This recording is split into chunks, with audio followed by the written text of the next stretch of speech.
Hey everybody, it's Chris with chrisbello.com. Welcome to the Entrepreneur Motivation Podcast.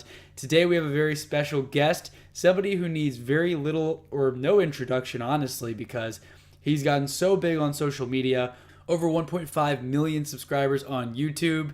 He's got a lot of interesting content out there, a lot of helpful information. You may have seen some things like the Boss in the Bentley YouTube series. Also has a show with his name in it. If you've guessed, his name is Dan Locke. If you're not familiar with Dan, he's going to go ahead and introduce himself at the beginning of this interview. But again, I'm super excited about this interview. A lot of good content that we covered. Without further ado, let's roll the interview. See your logo? I do. That looks familiar. Hustle, big cup of hustle right there. Yeah, you got a hustle cup over there? All right, so cool. How are you doing today, Dan? Good. Well, Dan, welcome to the Entrepreneur Motivation Podcast. I don't think you need much of an introduction because many people know you. You've grown a lot on social media, but I'm so excited to have you here on the show today. Hey, Chris, happy to be here and happy to share some of my lessons and hard-learned lessons I've learned during my journey as an entrepreneur. Oh, I can't wait to dive deep into them. And like I mentioned in the intro, you probably don't need much of an introduction, but I'd like to give you an opportunity to just briefly share your story for anyone in my audience who has not come across you yet. Well, I mean, first of all, I never thought of becoming an entrepreneur, right? I was born in Hong Kong. I immigrated to Canada when I was 14 years old. And when I was 16 years old, my mom and dad got divorced. And shortly after that within a year, when I was about 17 years old, my dad actually went bankrupt in Hong Kong. So he lost his business. His business partner basically took his money, stole the money, and disappeared. And my dad was the one who signed on the other dots. So that left him about $1 million in debt. So as the only child in my family, I had to grow up and man up very quickly, mature very quickly, to be able to take care of my family and my mom. And that's how I got into like entrepreneurship. I never thought of becoming an entrepreneur. Money never interested me. So it was more of, I bumped into it kind of by accident, right? Because some people, I always seen like very entrepreneurial. No, that was not me at all. And like from there, of course, I made a lot of mistakes. I started a lot of different businesses. A lot of them didn't work. In fact, I started and failed at 13 businesses, quote unquote, before having my first success. So from there, ups and downs, and of course, fast forward today. And it's interesting, Chris, you brought it up now. A lot of people know me because of social media. But like I've been doing business online since 2004. I've dug up some of your old videos. I started watching your TED Talks. So I've been around actually a long time. But because of social media, then people get to know my brand and what I do. And it's great because I'm able to reach a lot of people. And every single day I get a lot of positive messages, just my fans sharing with me how my work have impacted them. And a lot of entrepreneurs, right, reach out to me as well. So it's been great. I was very excited to hear, that you were going to get on the show because I follow your content, Boss in the Bentley, all of those things. You have a lot of good advice.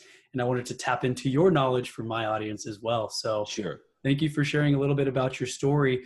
I guess what were some of the businesses, if you don't mind sharing, that failed? Oh yeah, I tried vending machines. I tried the landscaping business, like a lot of young people, right? A lot of CEOs. Like I tried being a landscaper. I've tried the delivering food and stuff like that. Back then it was too early. Network marketing I tried, and direct mail I tried. So a lot of I was just this kid who's jumping from one thing to another. Anything shiny object syndrome. This is ultimate shiny object syndrome. Anything that sounds, I can make some money doing it, because I was desperate, right? Right. Desperate to make a living. And when you have something, let's say when you try something that doesn't work, that makes you more desperate. Next thing, I got to make the next thing work. And then you jump into the next thing, and then the next thing doesn't work, and I jump to the next thing. And I see a lot of entrepreneurs, sometimes they have that. So I had that before. Absolutely. But now, of course, I'm very, very much about focus, right? Like you talked about, the entrepreneur shiny object syndrome affects all of us. And there's that fine line of how much time is too long on an idea before we need to pivot, or, are we quitting too soon is another question on it. And I see that, like, the question is, Chris, why do people have shiny object syndrome? I think a lot of entrepreneurs, they have shiny object syndrome because they are just like myself back then. I was looking for the magic vehicle, right? If I got into this business, if I sell into that market, right, or this business model, or that cryptocurrency, or whatever it is, you thought if I get into that thing, that I would do very well, make a lot of money doing it. Versus if you look within of who do I have to be as an entrepreneur in order to make that deal work. So back then, like people look at what I do today, right? They look at what I do and they say, oh, Dan, you have the Midas touch, right? Like everything you touch turns into gold. You make an investment, it makes money, your business makes money. I said, well, you should have met me back then. Everything I touch turns into shit, right? It turns into like, I would touch something, you fucking lose money, right? So it's why? Because I wasn't a good entrepreneur. I didn't have the mindset, the skills, the habits of an entrepreneur, right? So think about that. So people have shiny object syndrome. Think about, like, let's say they're doing this business, right, Chris? And then it's, oh, this sounds good. Let me jump into business B, right? And then, oh, let me jump into business C, right? What they're saying is, I don't think I can make business A work. They don't believe they can make it work. That's why they need a backup plan. So they start looking for backup options. Yeah, because if you know this business is going to make you X amount of dollars, it's going to make you very successful. Do you really need to jump to so many things? No. It's deep down, you don't believe this would work. This might not work, and you don't believe you can make it work. And you say, well, just in case, let me get a plan B. And just in case this thing doesn't work, I'll get a plan C, right? And guess what? Because you think and you expect it's not going to work, guess what? It doesn't work. Law of attraction. You attract the negativity right into your life. Right. That you've already been telling your mind it's going to fail. Yeah. And that's why it fails. Right. Absolutely. So during your journey, I know you've had a crazy journey. You've gone through a lot of different businesses. I was wondering, what would you say was one of your biggest challenges you faced that you can remember that really just hurt to deal with? Well, it was definitely the business partner that I had. At the time, he kind of sold me into the idea that I needed a website, right? It was just a webmaster. And at the time, so here's the full story. I was signed up for a network marketing company. Okay. Everybody's done network marketing before, but I did network marketing, right? I printed out a whole bunch of free business card from Vistaprint, right? Right. I was living in this like condo with my mom. So I was going up and down the building, putting the business card under the door. This is how bad my marketing was back then.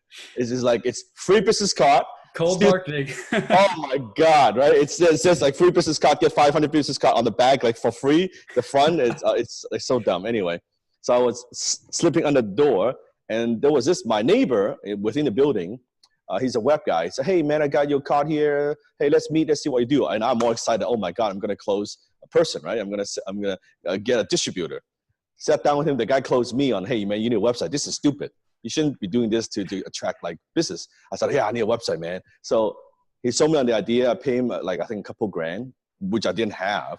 Right. And from there, we built a website, and then he told me, hey man, we should do this business together. We could do this. And then, okay, great. So I've actually have borrowed money from my relatives to put into the deal, right? And then he was selling on and I knew nothing about like online business software, anything like that. I just, whatever it told me, it sounds like a great idea, right? I'll do it. Let's go. Yeah, let's go, right? This is good. It told me this idea. And then after a few months, hey man, I need some more money to do the programming, to finish the site. Oh, okay. We're going to make it work. It's been so great. Again, borrow more money from people, from all my relatives. From there, back and forth. And then afterwards, hey man, that idea was not good. Let's just do this idea. This is even a better idea. Oh yeah, this is a great idea. Let's see, shiny object syndrome. Back and forth, long story short, within a year's time, because of my greed, how stupid I was, right? How dumb I was. I lost all the money. The guy was actually a con artist. He was just milking you for the money? Yeah. And then so one day I knock on the door on his unit, empty. Everything is gone. Oh no. And my mom was devastated. I was devastated. My relatives were pissed. It was almost $150,000 that we borrowed. Oh my gosh. Because I was so like convinced that this is going to be great. That's probably the worst mistake that I made. Yeah. And when you're trying to start out, that's, I mean, $150,000. I was a young guy. That's a good amount of money. Before 20 years old, I was one of the poorest teenagers as an entrepreneur. So at a very early age, I know what it's like to be in debt, right? Yeah. I know what it's like to struggle, and that's probably the worst, because my mom was devastated. It really hurt her, because of how, like, it just in the culture, let's say Asian culture, when you borrow money from family and friends and stuff like that, it's not good. Right. Especially if you're not able to pay it back right away or something. Yeah. And then told me quite a while, told me a few years to pay that off afterwards. But it was, my mom was under very, very difficult. It was very, very difficult for her. I mean, she was crying every day. Right? Yeah. Because of the pressure, right? Just a huge amount of money just to think about when you're starting off. Of course, your mindset has changed since then, but from that point, $150,000, that's like a little setback. And just thinking about being negative, you basically owe those people that money now, right? So yeah, when I was making like so little money, like a couple grand every month, you ask yourself, how the hell am I going to pay this off? Like, maybe I could never pay this off. Then you have a lot of self-doubt. And then by that time, then you question, okay, am I even cut out for being an entrepreneur? Should I even do this? Should I not do this? Like, it was a lot of negative self-talk. And I thought of giving up many, many times, of course. But I didn't. And people ask me today, like, why didn't you give up? I simply tell people I wanted to give up so bad because it was so difficult, but I couldn't afford to give up. Yeah. Because I had to pay that off, right? So when you are kind of being backed into the corner, that people change because of two reasons, right? Either motivation or desperation. I was desperate. I had to make it work. I had to pay back all the money, had to make sure I could take care of my mom. So it wasn't an option. So it was more like a do or die kind of situation. Right. So I said to myself, you know what? This is as bad as it gets. Like, if people talk about hitting rock bottom, this is below rock bottom. Like, so this is what's like, this is it. And from there, I bounced back. But there's one thing I learned from that incident. I look at that, I was so pissed by the whole situation that I said to myself, why did I believe in this person? And why was I so naive that I bought into this whole thing? Because I was greedy and I was stupid and I wasn't educated. And I don't mean formal education. I didn't know how the business works. Right. From that moment on until today, that changed my personality like 180. Then I got obsessed with learning. I was obsessed with learning, right? I would be like, from that point on, okay, because in my mind, not knowing something equals hurting your family. Right. That's it. Like, I made that connection. That correlation, yeah. Yeah. From there, I'm like, I must know. Then I was learning. I was a learning machine, right? People talk about, I was reading books. I remember at the time I bought a course from long time ago from Corey Rudo. I don't know if you know Corey Rudo, but he was the first internet marketing educator. He was the first one. He's actually from Vancouver, created Internet Marketing Center. He was the one who pioneered ebooks and affiliate program and things like that. First guy. Wow. He had a course that's like 600 pages, 2 binders, $197. I bought that course, and my English wasn't that super good. I went through that course in 2 days. 2 days? 600 pages? Yeah, I locked myself in the room, and I was just, right, I was like obsessed, intense. From then on, I was going through, people talk about like reading a book. I've got 2,000 books in my library, right? Wow. So I became this very, very good student, super, super focused learner. And that changed my life, right? That I was learning, absorbing, because I knew if I would have known how it works, that wouldn't have happened. So from that incident, I was determined to learn exactly how business works, how internet works. And that helps today, of course, right? A lot of the skill sets I have today, it was built at those times, right? So as difficult as that time was, would you go through that again if you had to get because it seems like it was an integral part to get you to where you are today, right? Yeah, yeah. So look, at the time, of course, it's At the no time, one you don't want to go through that. you Yeah. not want to go through, but I've had many tough times in my career, ups and downs. Even later on, well, after I become successful, right? I've had made some bad decisions.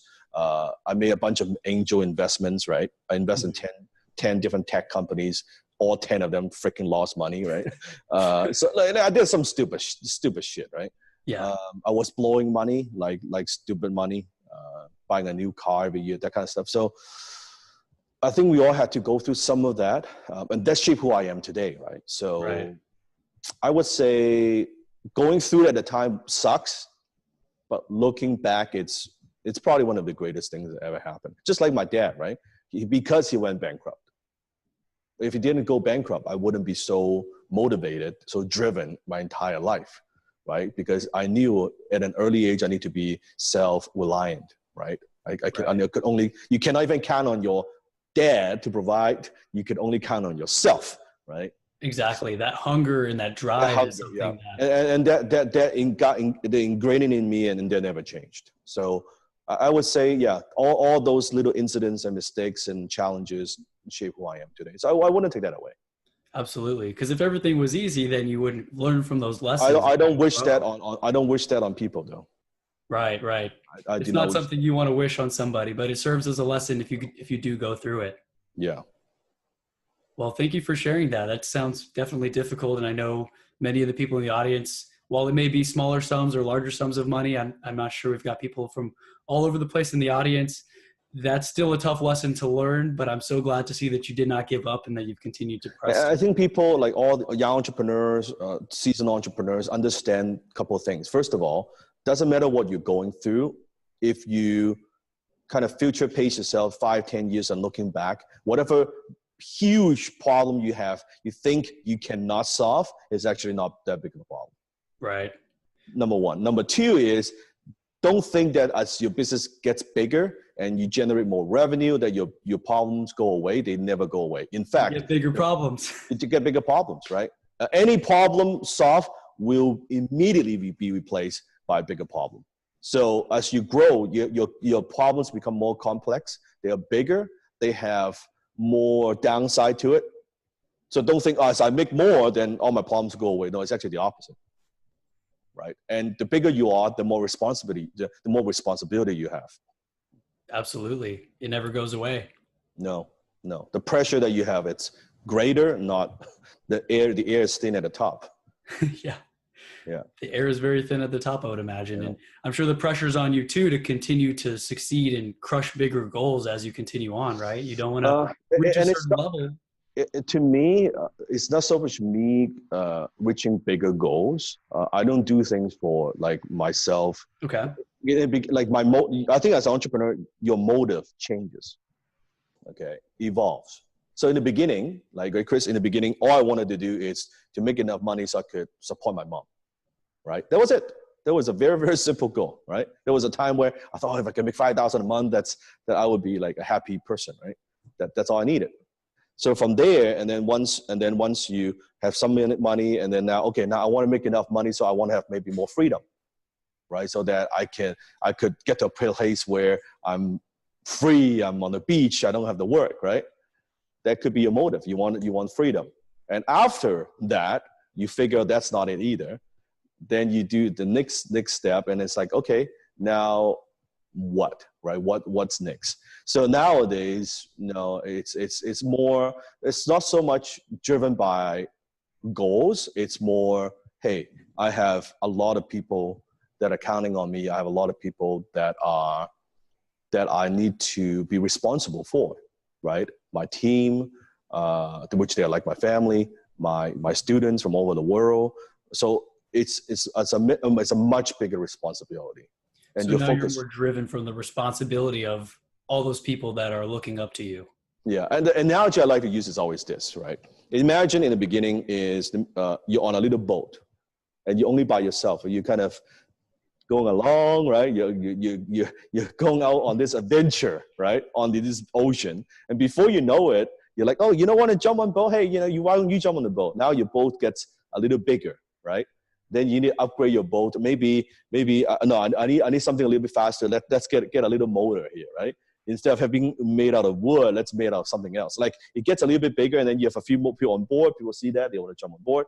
Before you know it, you've got a pretty big boat, right? Yeah. And now you're chartering not in the lake, you're now in the ocean, right? The wave is high. You've got storm, you've got sharks, you've got a lot of dangers, you've got pirates, which is your competitor. Now you have to ask yourself, now I've got all these people on this little boat. How do I protect them? Guess what? You need to upgrade your boat. You got to make sure you have enough food. You got to have enough resources. Otherwise, people die, right? So what do you do? So then in my mind, I need to be bigger so that I could protect the people. So now in my mind, I don't want a boat. I want a battleship.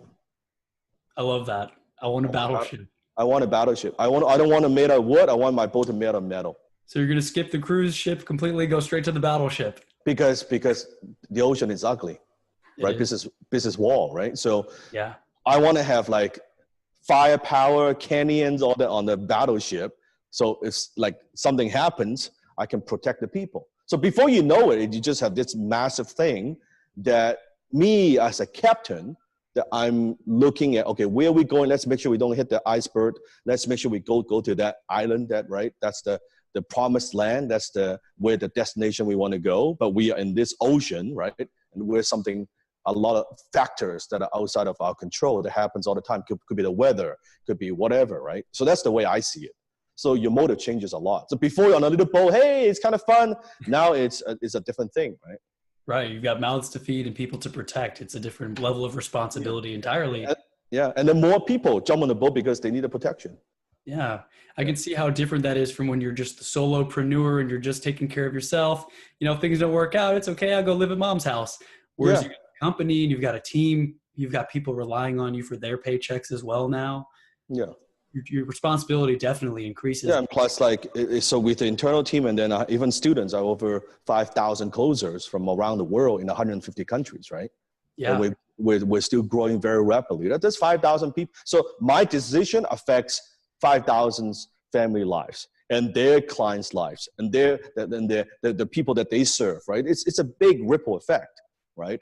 And then you have social media, which then on a monthly basis on like YouTube, Instagram, and Facebook combined, we reach about 73, so last 30 days, 73 million people, right? In the last 30 days. Wow. Yeah, 73 million reach, right? So every view is a reach, every like engagement is a reach, right? So yeah, 73 million reach. That's a lot of people. A lot of people, and it's only going to continue to grow at this rate, it looks like. Yeah, so that's a lot of responsibility. That's why I take what I do very, very, very seriously. Right? I enjoy it. It's like a game, but I take it very seriously. Right, it's a game, but with responsibility now. So it's a game that I play seriously. That's good, because a lot of people who start to get those influences, they misuse the power and the influence, right? So it's good to take that very seriously. Because here's what I believe. When you are, this is just my personal belief, and you know, if you're watching this, listening to this, you don't have to buy my belief. I think when you have $1 million, it's your money. When you have $10 million, it's the company's money. When you get to $100 million, that's not your money. It's not your money. It's your society. It's the society's money, right? When you have reach, when you reach, maybe a few 100,000 people, yeah, you're the influencer. It's cool, right? When you have that kind of reach, that's not you. That's not me, right? You have almost like a social responsibility, because what you say matters and affects and reaches a lot of people. Absolutely. Right? So that, to me, I don't take that lightly, that responsibility, right? Because I could say something and it might affect a young person, the way they think about certain things, in a good way or in a bad way, right? So big decision, yeah. So there are a lot of things where it's a lot of fun. It's like Spider-Man. Great power comes with great power comes great responsibility. And I believe that with great wealth comes responsibility as well, right? Yeah, 100%. And people don't understand that. And for most entrepreneurs, if you're getting started, you probably won't understand what I'm talking about. Once you get to a certain point, you know what I'm talking about. So it'll start to make more sense after you get to a certain point. Yeah, you'll be like, now I know. I know you are the king of high ticket sales. I'd like to pick your brain a little bit on the sales side. entrepreneurs, no matter what we do, even employees, we're always selling ourselves to other people, right? Every single day. I wanted to see, what do you think is the biggest mistake that salespeople make that you've seen in your career? Yeah, it's the iconic magazine calls me the king of high ticket sales with the issue. I'm a student of closing. I'm always a student of high ticket closing. I think when it comes to sales and closing, I think most people don't know most people don't know how to communicate. Fewer people know how to sell. Almost no one knows how to close.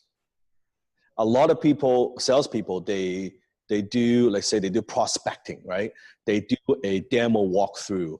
They deliver a lot of presentations, or they do a lot of networking. Well, they are professional demo givers. They are professional presentation deliverer, right? But you don't make money until you close a sale, right? Everything yet you do, the 90% really at the end is about leading up to the close, which everybody talks about this. Very few people talk about the close, which is what makes everything happen. It's the closing part of the deal. So there's a big difference in terms of, to me, when it comes to sales and closing. And my approach it's different from everybody else, right? It's just my approach, right? It works for me. It works for my students. It's not the only way to sell, of course. There are many, many ways to sell. If you go to Amazon, there are like gazillion books that teaches you how to sell. It's just my methodology, right? And it works well.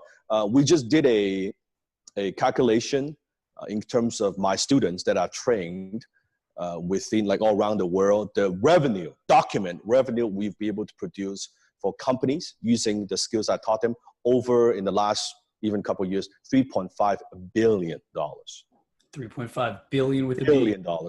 Half of that is in real estate and also money lending. Those are big transactions, right? A couple billion isn't that, but there's still a lot of like different types of services that our students have been able to use our closing skills. So what I'm saying is, what I'm sharing with you works, right? It works for me, it works for my students, right? So when it comes to sales, the biggest tip I could give you is this. Think about, Chris, the minute I say the word sales or salesperson, what word comes to mind? No filter, say it out. Sales, when you think of sales, I mean, you think of the used car salesman, Used car salesman, what descriptive word comes to mind? Used car salesman, what else? Pressure, awkward, slimy, yeah, slimy salesman. Yes. All of those words that just make you uncomfortable, no, I'm okay. I'll look at it myself. I'll call you if I need. There you go. Aggressive, right? Aggressive, right? Yes. Don't care, right? All these negative words. So first of all, if that's the most people's impression when it comes to salespeople or sales, the last thing you want when you're sitting down with a prospect, when you're selling, is to sound, act, and talk like a salesperson. That's the last thing you want to do. Because the minute you even sound, act, talk like a salesperson, immediately you're resistant. It's like, okay, you're trying to sell me something. The guard is up, right? Right there, you've lost the sale. So example, how does a typical salesperson, what do they sound like? Say, hey, how are you today? Welcome to the store. So overly enthusiastic. What else? Overly enthusiastic. They're kind of pointing you to certain topics or certain items at the store, they talk fast, usually, right? Very fast. Right? Usually they say a lot of things, right? Features, they list all the features. A lot of features. Why this is so awesome, why this is so good, right? Right. What else? So they keep going through the features. They point you, I guess they show you the latest model or the best package, right? They don't really ask you the right questions on what are you looking for. So you think about all those behaviors, all those habits. What we don't want to do as a closer is to operate, talk, and think like a typical salesperson.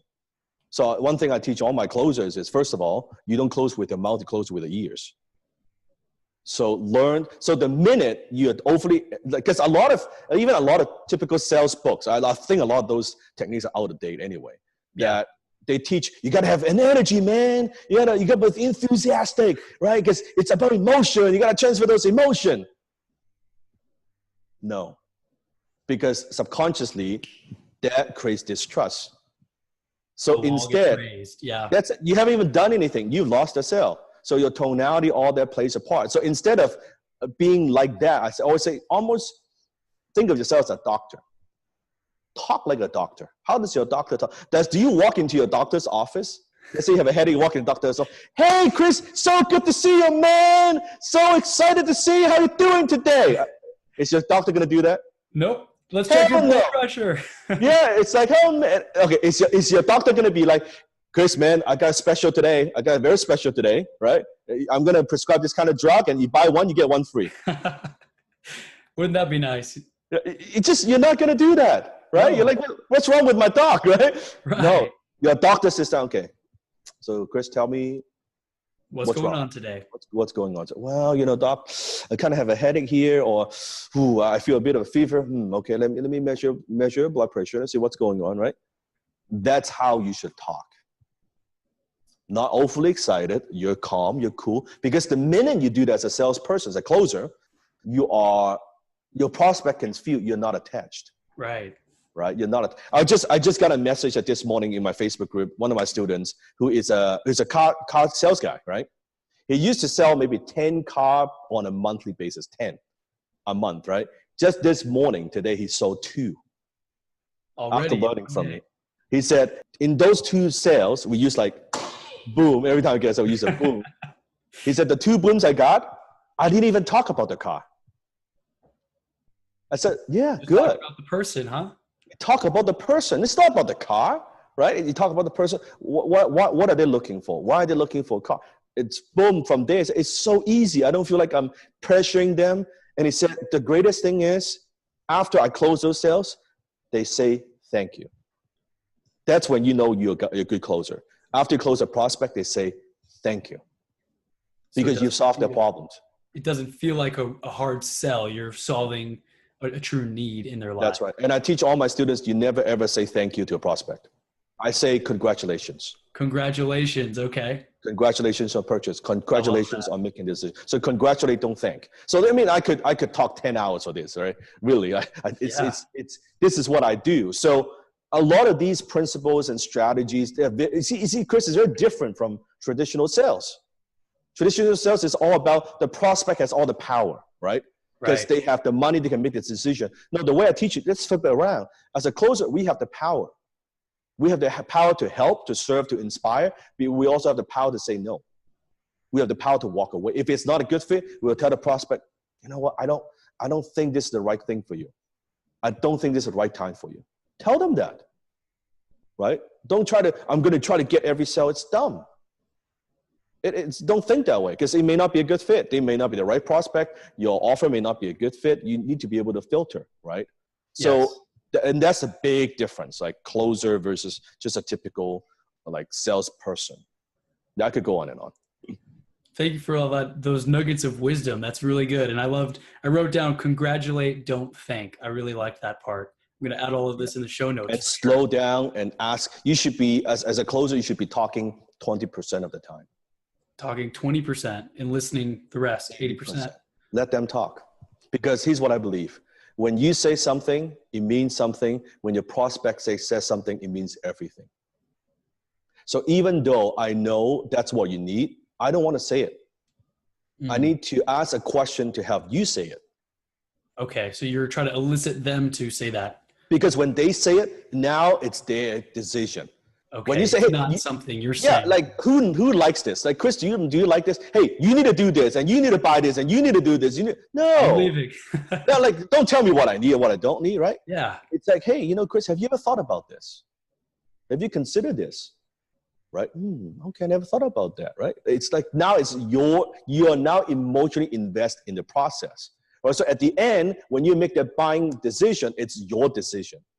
Like, like I'll give you one more example because I'm on a roll here. Can I give you one more? Continue. Yeah, I love it. One more.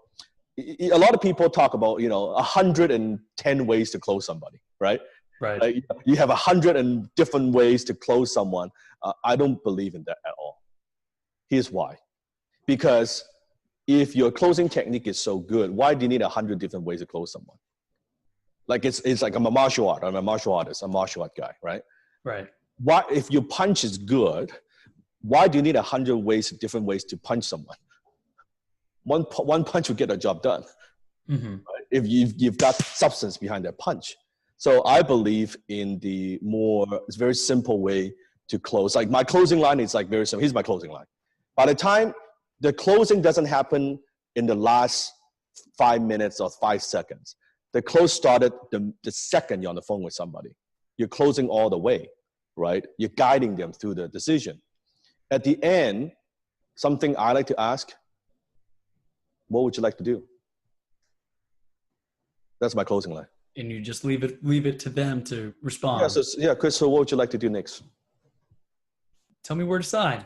Yeah, there you go. Versus, hey man, Chris, sign here right now, right? Oh, yeah. Would you like it black or would you like it white? The walls are up once you start giving me those little pigeonholing me, right? Yeah, hear the tonality, just say, hey. Yeah. What would you like to do?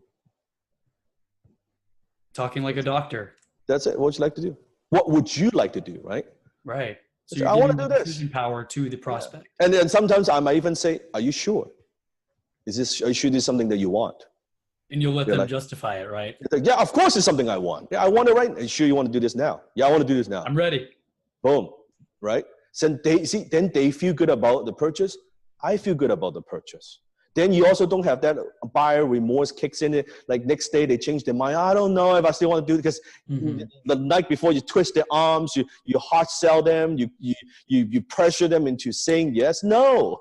When people say yes on their own, they don't want to change. Right. Right.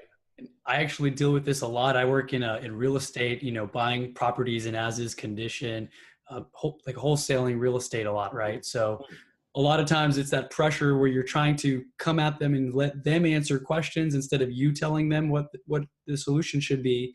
Yeah. And I'm going to apply all of this stuff that we talked about today. And then just make it like this is like it's like 0.1% of what I teach in my 7-week course, right? It's like a tiny bit, but that's what it is.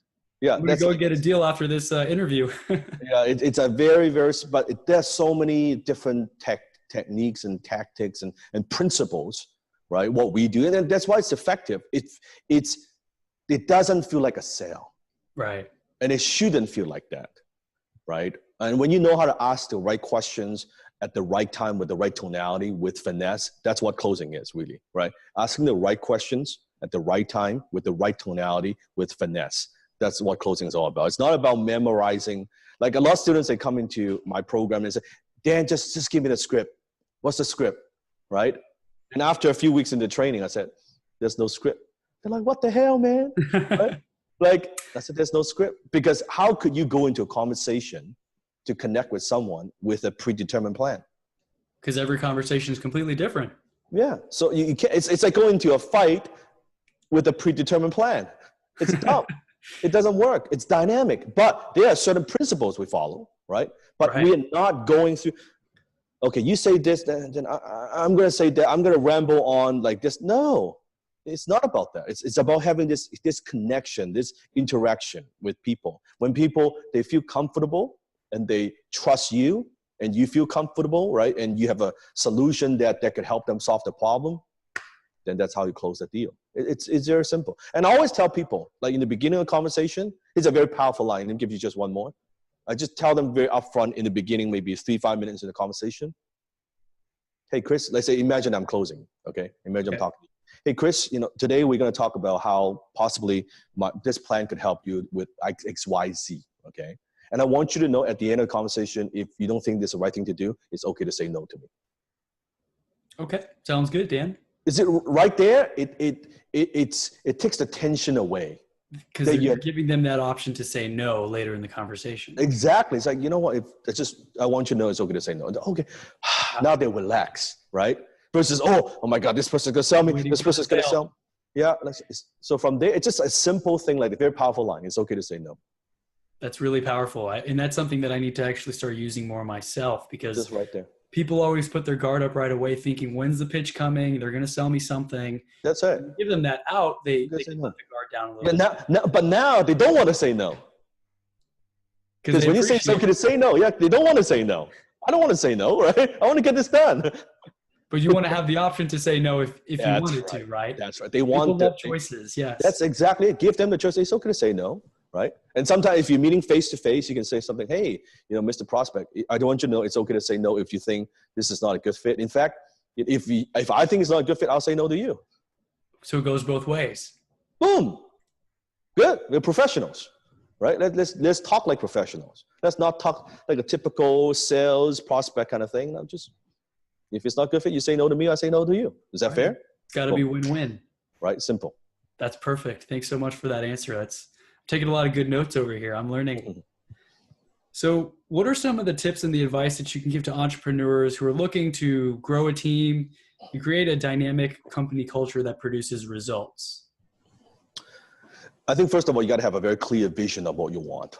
Having that vivid vision, vision is very, in terms of culture, what culture is about what you stand for, right? What you're about. So what we've done is, even with my own company, it's funny, Chris, I have never hired someone based on a resume, ever. Really? I've never hired based on resume. I have never hired based on posting like on like a job on somewhere. Almost every single person within my organization right now, and this is very unique. Either they are my students, they're my students, have gone through my programs, or they are referrals by someone within that circle. I like that. Students or referrals.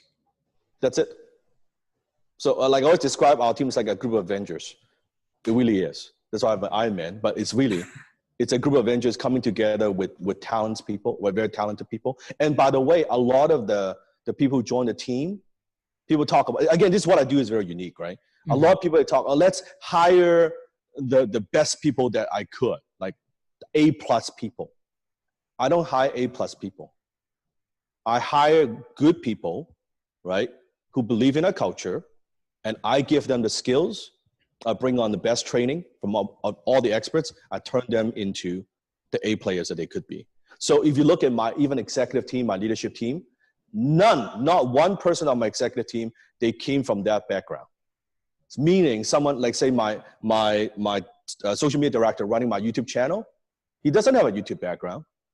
He didn't have zero. Now he runs my YouTube platform, right? My Facebook manager, same thing. The director, same thing.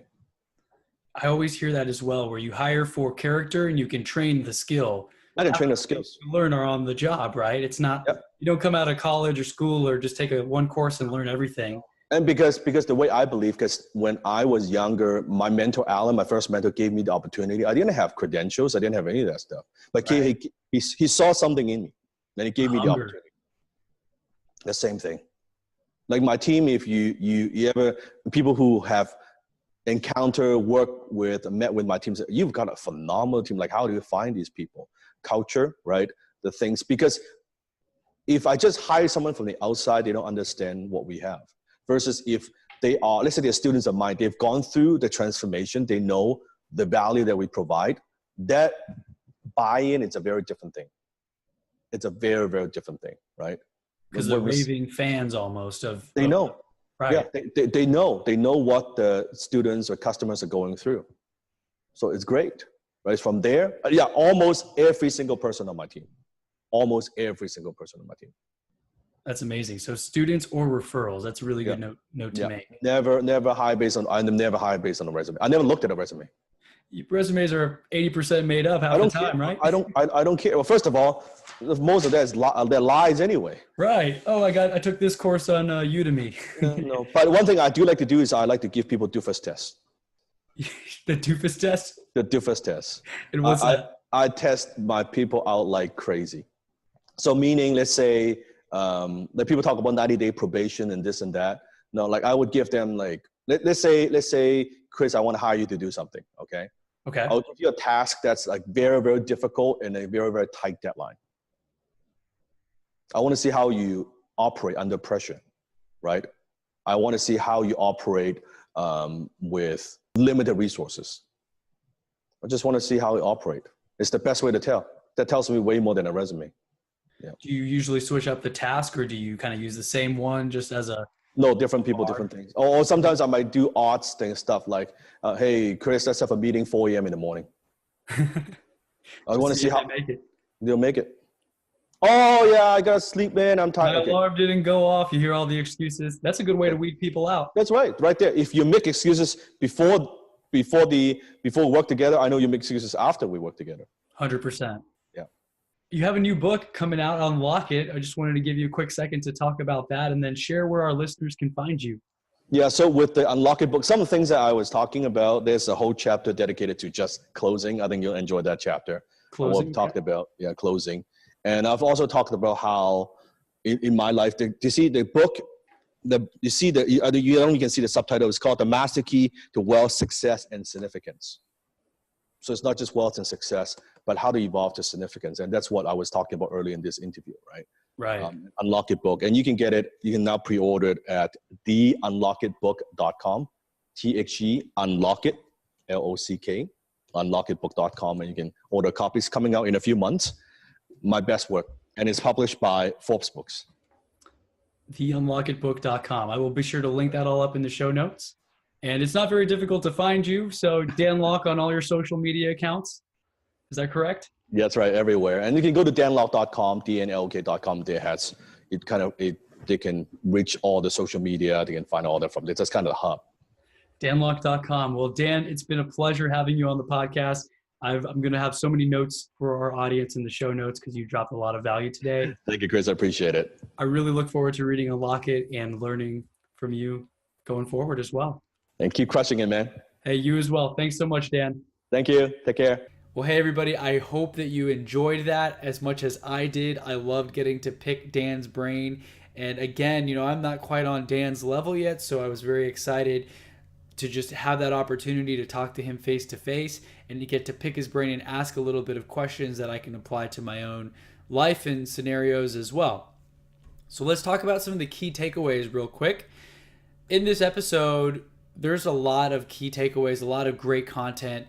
First of all, I want to talk about never give up. You can tell Dan has his story that he shared when his father declared bankruptcy and he had to keep on going. He had to become self-reliant.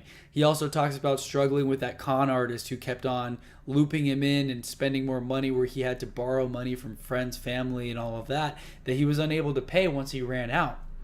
And then remember what Dan says about clients when a purchase is made or whenever services or a product is bought from your client. Congratulate, don't thank. And this will help reduce the buyer's remorse and things like that because really you're congratulating them for making the right decision. Dan also mentions that the close isn't just the last 5 minutes or last 5 seconds. The close really starts from the moment that you initiate contact with a prospect. We also talk about how it's okay to tell others no and that they can say no. If it's not a good fit, tell them that it's okay for them to say no whenever you're giving them the presentation and the pitch. And likewise, you can also say, hey, if it's not a good fit, I'll let you know that I don't think it's a good fit. And this will help everybody lower their guard and be more face-to-face, have that conversation from a professional level instead of just trying to do the typical sales and prospect approach. And then really try out the closing line that Dan recommended and come at it from the approach of a doctor at an appointment, talking to you calmly and trying to get at the idea of what your problems are, what you're trying to resolve, how you're feeling, and then try using that closing line. What would you like to do? Instead of sign here or which one do you want, black or white, say what would you like to do and let them give you the answer that they're ready to proceed. Daily motivation. I found a great Dan Lok quote online. I failed at 13 businesses before having my first success. Once you succeed, nobody cares about your failures. Dan Lok. Actionable steps. Head over to theunlockitbook.com and pre-order your copy today. Like we talked about in this interview, Dan said that he's really been focusing on impact and the responsibility now that he's got so many followers. He can really impact positively or negatively people from across the world. So make sure to go over and follow Dan, send him some love, let him know that I sent you, that you heard him on the Entrepreneur Motivation Podcast. That'll help me out as well so I can continue to get really great guests on the show. And I think ultimately keep your head up and continue to push through the tough times. That is the strongest message I get from stories like this, where everybody faces struggles and challenges and hardships and obstacles. It's all about how hard you're willing to hit life when it hits you, right? Get back up quickly and start to try the new thing out, or continue to push at your craft and get focused too, right? Dan talks about 13 different businesses. He would have shiny object syndrome, move from one thing to the next, always have a plan B, and that resulted in so many of those businesses failing. So really pick something, stick to it, and commit, go all in, and just keep that as your plan A. I had another episode I talked about hunger. Don't have a plan B because it distracts from your plan A. If you've got backup plans, you're not going to give it as much as you can if this thing is your only option and you put your back against the wall intentionally. So that's all I have for you today. I hope that you really enjoyed that interview. I look forward to bringing a lot of other great guests on the show as well here soon. And with that being said, you all have a great week. Make sure to tune in to the next episode of the Entrepreneur Motivation Podcast, and I'll catch you all in the next episode.